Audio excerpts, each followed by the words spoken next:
put your hands down like this. You close your nostril, and then you breathe in through the mouth.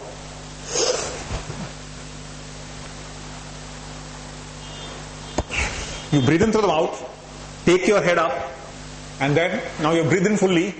You don't breathe out. Retain the air inside. Bring the head down. At the same time, you still don't breathe out. Your cheeks are puffed up. So the air is inside. And you do the Jalandhar Bandh with the chin lock and hold your breath as long as you can. When you can't hold anymore, you come up a little bit, open your mouth and breathe out the breath that you are holding. Through what? Good question.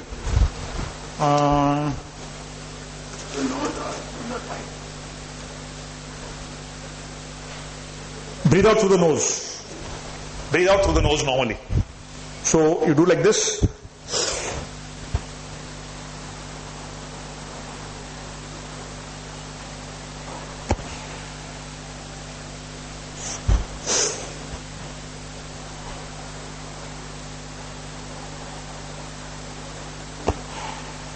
So that takes care of the nose, the cheeks. The next one is for the ears also. So what you do is the same similar exercise, but this time you're going to block off all the auditory sensations. So you block off with your two fingertips, you block off your ears. With these two fingers, you close your eyes. With these two fingers, you close your nostrils. And with these two fingers, you keep on your lips up and down. So that way you're supposed to close your mouth, close your nose, close your eyes, and close your ears. And the same thing is repeated.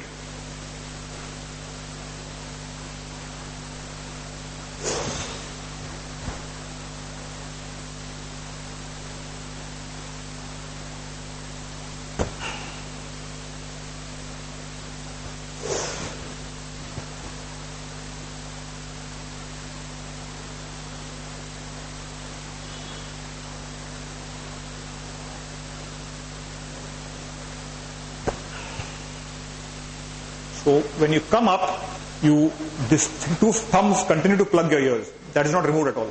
But these other fingers are removed, you come up and you breathe out. And finally when you remove the thumbs from the ears, that's when the exercise is completed. Here also thumb is to... Yes, absolutely. Absolutely. Sorry? How many? Yeah, it is something like what we call as Brahmari. Similar base on that. It's all based on the same thing. So what this gentleman, he doesn't claim he's invented anything new. He's taken bits and pieces of things from there and put it together in a system which is usable. Yeah. So this is what they call Shanmukhi Mudra. So that is how it works. Shanmukhi Mudra. It's a powerful spiritual exercise. It is said that when you close off your ears, nostrils, eyes and mouth, all external stimuli are cut off and you can hear the pure inner sound, Anahat Nada. Okay? So that takes care of this part. You finish the eyes, the nose, the cheeks, the ears. Now we go on to the neck. So the neck is pretty straightforward. So there are 3 exercises for the neck. I'll show you all 3 of them. So the first one is very simple. You stand here like this, maintain the position, and left and right, and left and left and right. Second one is rotation.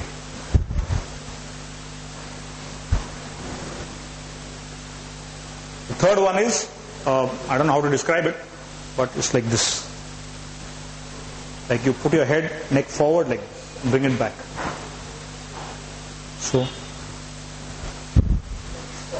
like a swan, exactly, like a swan. So those are the 3 for the neck. Okay. Then we go on to the shoulder blades and the joints. This is again pretty simple. The same thing, you breathe in through the mouth, down, chin lock, hold the breath, and then move your shoulder blades up and down.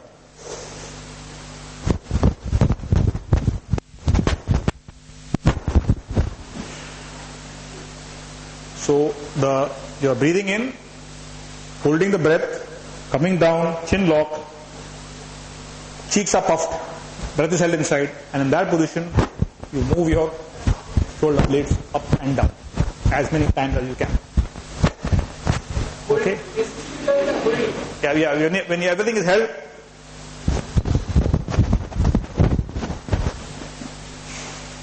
breathe out through the nose. So you must notice that the rest of the body is not moving.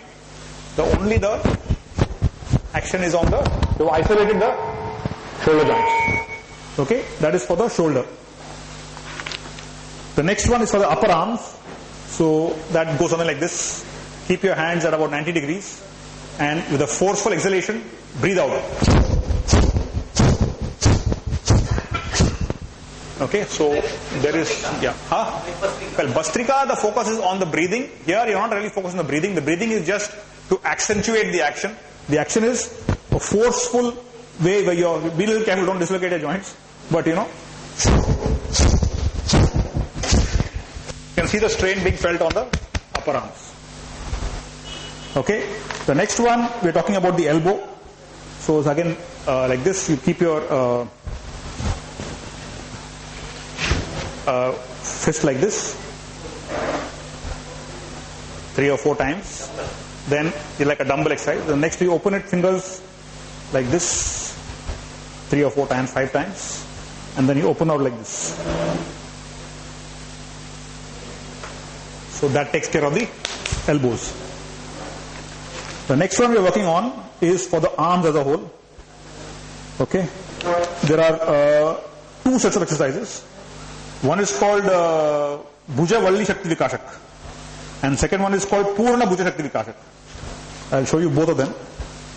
First one is simple. Stand in the standard position, arms to the side.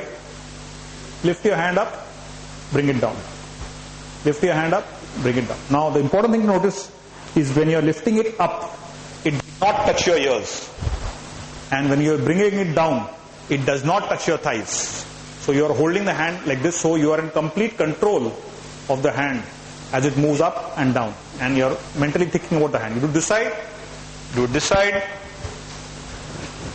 and then you do both sides. So this is the initial exercise of the arms. The second one is for the full arm strength, where you do an arm rotation actually. So it is something like this.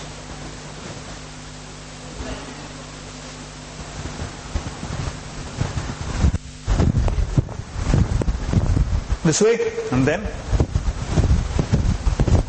So you should try and do it in such a way that your arm is straight and it is brushing your ears as you go up and brushing your ears. So obviously most of us have lost flexibility, so the arm tends to go in like circles like this.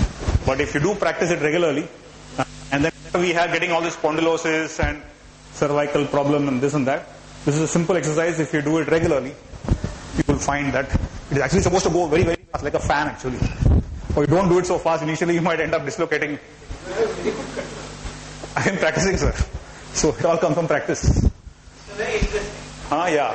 Then you repeat with this hand. So you do it first this way, anti-clockwise, and second as you do it, clockwise. Then you do this anti-clockwise, clockwise. Then both hands. And this way.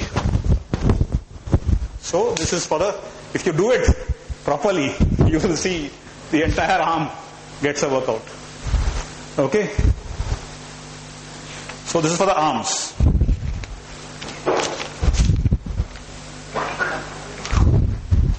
Next we go on to the wrists, which is called Manibandha the wrists. Okay? That's pretty straightforward. Make a fist, and then this way and this way.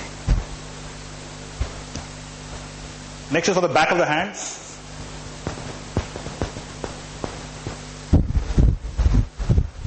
Like a fan almost. Then third is for the fingers.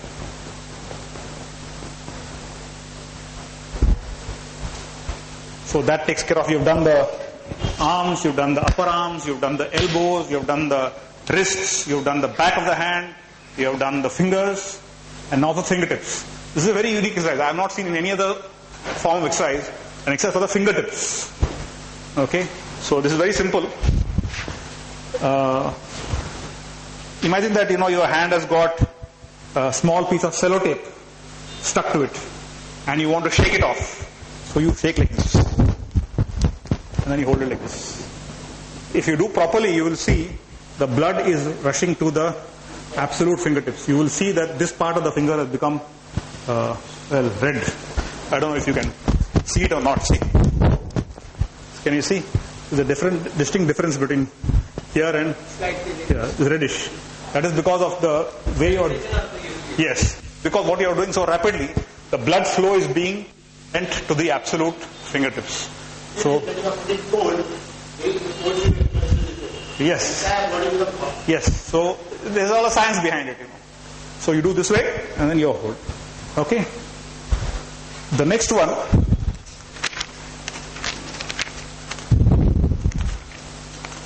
is for the fingers. Again, there are two variations.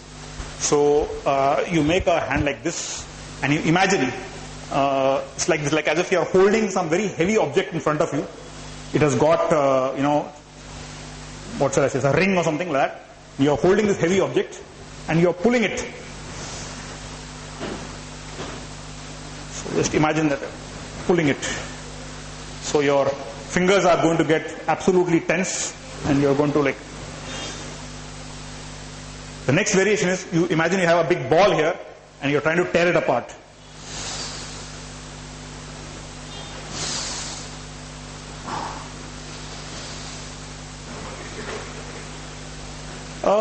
Normal breathing, no particular focus.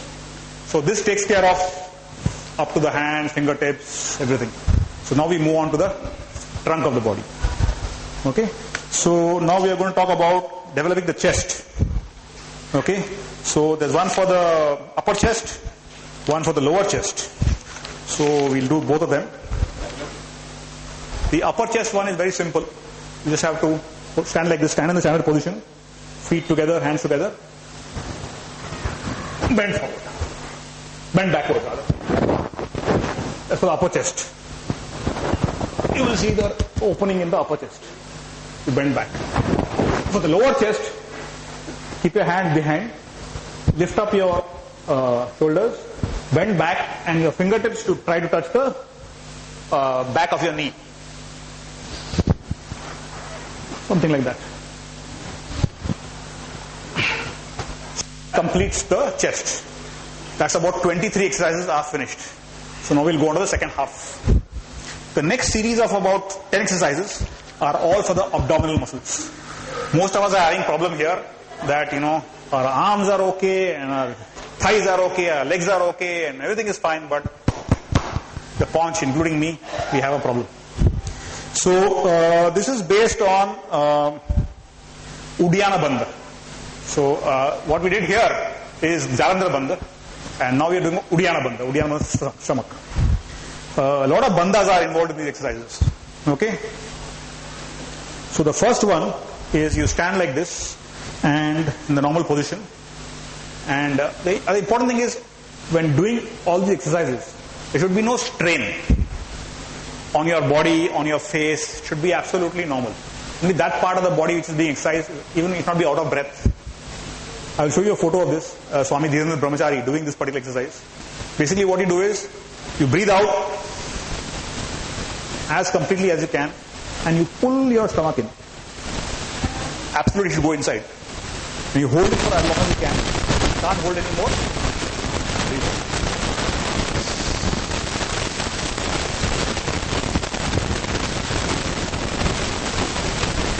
I'll show you how Swami Dhirendra Brahmachari is doing it. You can get an idea of your support.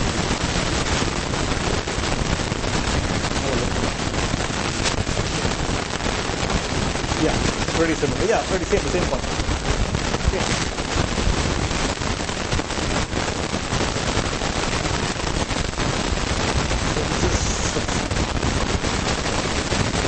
Yeah.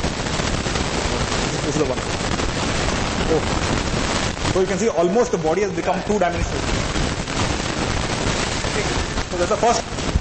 Okay. Repeat 3 or 4 times.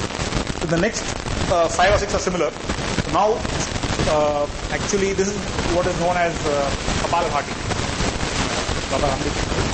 So only thing is, first one to stand like this, feet together, arms together, focus on the abdominal muscles, breathe in and out rapidly. and you move your stomach, Bastrika or Kapalabhati, whatever they call it. Repeat it 5-10 times, looking straight. Then repeat the same thing. Head back and